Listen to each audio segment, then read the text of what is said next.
Tarde. Grupo Fórmula. 7 de la mañana con 15 minutos y bueno, pues finalmente fue cancelada la reunión que se tenía programada para hoy entre la presidenta Claudia Sheinbaum y el presidente Donald Trump. Mira, la verdad es que igual es una buena noticia porque, bueno, pues ese señor ha sido grosero, imprudente, agresivo. Ayer llegó agrediendo que Rusia no estaba en el grupo y luego que Emmanuel Macron dijo que no estaba enterado de por qué él se había ido de la cumbre del G7 hacia Estados Unidos. O sea, le echaba pleito a todo mundo. Entonces, en una de esas, mira, hasta es una buena idea.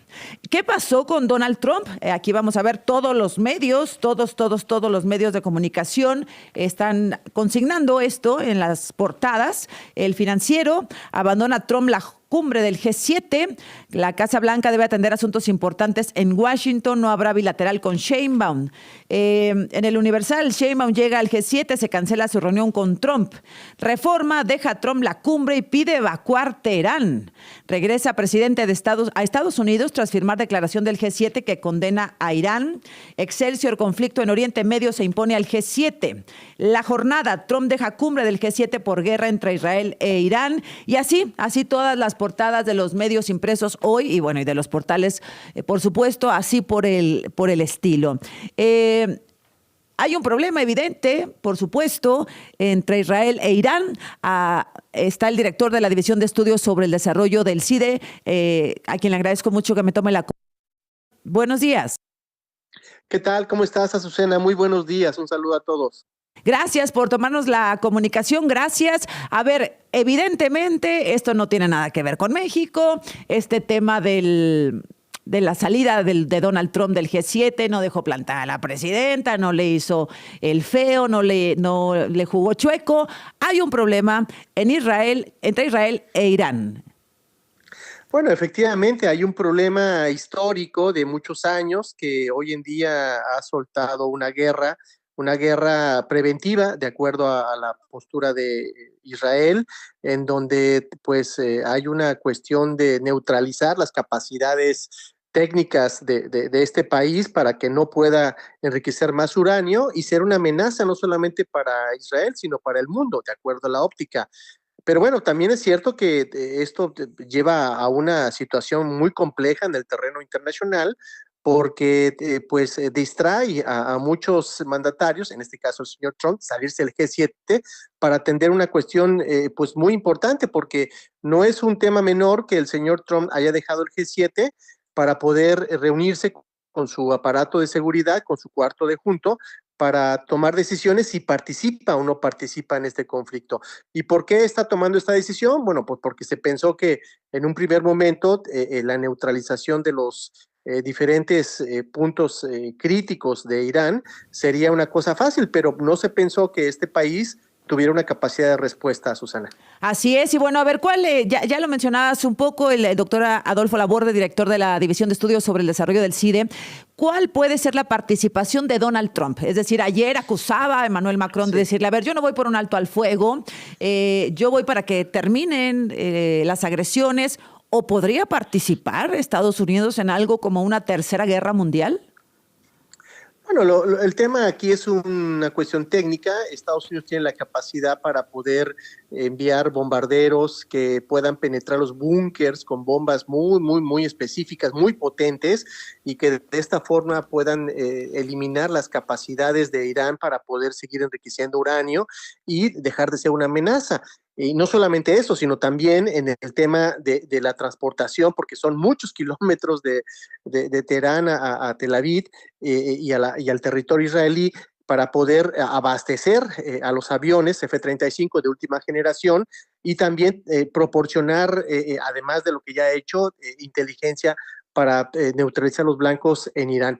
Esto todo un tema militar, pero también hay un tema de lo que se puede sortear en el contexto de la geopolítica internacional, porque no solamente estamos hablando de Israel y Estados Unidos, pero también hay que hablar de quién está detrás de Irán, que es Rusia, China y Pakistán, que eso pues tendría como consecuencia pues lo que tú comentas hace un momento, una probable tercera guerra mundial directa, porque ya hay una guerra indirecta que se está viviendo en Rusia y Ucrania que no hemos visto y que no hemos querido reconocer. Adolfo, a ver, recordamos lo que sucedió, por ejemplo, con Irán, Saddam Hussein, respecto a la fabricación de armas nucleares o de armas de destrucción masiva, etcétera. Por lo que recuerdo, nunca encontraron esas armas. Fue, la verdad, un desastre aquella incursión, aquella guerra, un desgaste para el mundo tremendo. ¿Cómo saber que Irán está desarrollando armas nucleares y que se justifica, entre comillas, esta defensa israelí? Muy difícil de saberlo en este momento. La prensa internacional dice que Irán no quiere abrir sus fronteras para la inspección de los inspectores de la Agencia Internacional de Energía Atómica, y también hay una gran presión por parte de Israel. No lo sabemos, hay información en la prensa que dice que probablemente no tienen la capacidad para poder fabricar una bomba atómica, pero eso no quiere decir que el señor Netanyahu tome como partida la destrucción de esta amenaza, porque hay que recordar que hay una enemistad desde hace muchos años del régimen iraní con Israel, y el señor Netanyahu hace algunos años no solamente lo está haciendo en Gaza, sino con algunos países que no tienen una buena relación, pues trata de acallar estas críticas, no solamente en términos de la política internacional, sino ya lo está haciendo de manera militar. Y repito, la sorpresa es que hay una respuesta de Irán, y eso pues no es sustentable, porque Israel no tiene la capacidad, me parece, técnica y militar de sostener una guerra sola. Por eso es que se le está pidiendo a Estados Unidos de que intervenga, y hay que recordar que hay un lobby muy fuerte de Israel en Estados Unidos que podría dar la pauta a que Estados Unidos entre a la guerra. Pero si Estados Unidos entra a la guerra directamente, pues también habrá consecuencias por parte de los aliados de Irán. Por supuesto. México, ¿dónde nos ubicamos en esta pelea mundial, en esta, pues no quiero decir guerra, en este enfrentamiento mundial?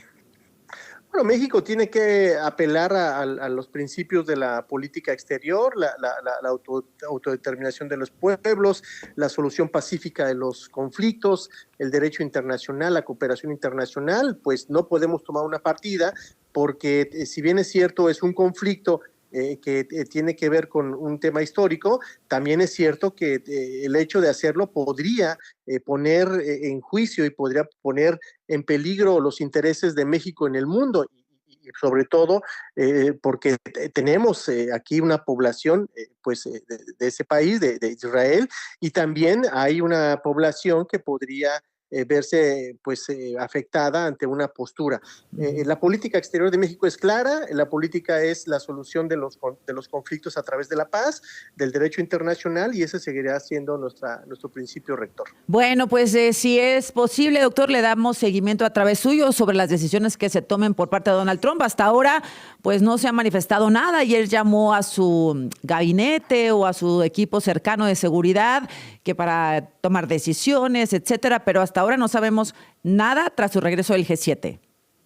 Es una decisión muy difícil, Azucena, porque esto puede cambiar la geografía política, puede cambiar los equilibrios de poder, y como ya lo comentaste hace un momento, puede ser la antesala de una guerra internacional en donde a nadie le conviene, porque aquí no solamente se usarán armas convencionales, sino armas que pueden poner en peligro de la existencia humana.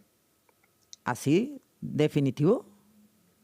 Definitivo, sí, claro, por supuesto, porque ante una eventual amenaza de Israel tiene armas atómicas, tiene ojivas nucleares, y ya tiene la capacidad técnica de transportarlas a Irán, y eso puede desencadenar un conflicto. Ya hubo una respuesta de Pakistán diciendo que si Irán es atacada con armas nucleares, este país hará lo propio en Irán, en Israel, y eso pues va a desencadenar un conflicto que nadie quiere ver. En todo caso, la participación de Donald Trump es fundamental. Bueno, tendría que ser parte de este ¿quién puede proceso mediar? negociador. Ajá, exacto. Bueno, tiene que haber una cumbre internacional, tiene que haber también participación de los aliados de Irán, no estamos considerando a Rusia, no estamos considerando a China, que son parte fundamental de esta ecuación, porque no solamente el conflicto que estamos viendo se está dando en Medio Oriente, sino lo estamos viendo en otras partes del mundo con el tema de las guerras indirectas. Y eso es lo más peligroso, porque estos conflictos pueden desencadenar pues algo que vimos hace muchos años en Japón y que ojalá no se pueda repetir. Bueno, pues ojalá, doctora Adolfo Laborde, pues atentos y muchas gracias por conversar con nosotros sobre este tema. Muy amable. Con mucho gusto. Buenos días. Gracias, buenos días. La agenda de la presidenta Claudia Sheinbaum, mientras tanto, ahí está, ¿no? Ahí está para los que dicen que bueno, que la dejó plantada y que le hizo un desplante y que bla, bla, bla. Pues estamos en la posibilidad de entrar a una guerra. No, una guerra mundial. Bueno, estamos escuchando al experto Adolfo Laborde, una guerra en la que se pudieran usar armas de destrucción masiva, armas que pongan en peligro la existencia de la humanidad, así lo dijo. Entonces, bueno, no es un capricho de Donald Trump, supongo, porque estamos muy acostumbrados a eso, sino pues tener que ir a su país a definir una estrategia para evitar justamente este colapso. Bueno, la presidenta sigue con sus actividades hoy. La foto oficial de la cumbre de líderes del G7 a las 11:20 de la mañana. Reunión trilateral con el Consejo Europeo, luego con el primer ministro de la India, Narendra Modi. Intervención de la presidenta en la plenaria de la cumbre. Reunión bilateral con el canciller de Alemania. Reunión bilateral con el primer ministro de Canadá. Mientras, aquí en México, a las 7:30 da inicio a la conferencia desde Palacio Nacional, encabezada nuevamente, como sucedió ayer, por la secretaria de Gobernación, Rosa Isela Rodríguez. Vamos al corte y enseguida regresamos con otra información. Vamos a ver qué pasó con Gertz Manero. ¿Está enfermo o no está enfermo? ¿Por qué se niega en todo caso y no se transparenta el tema de su salud? Y también lo que está pasando con el INE, que decidió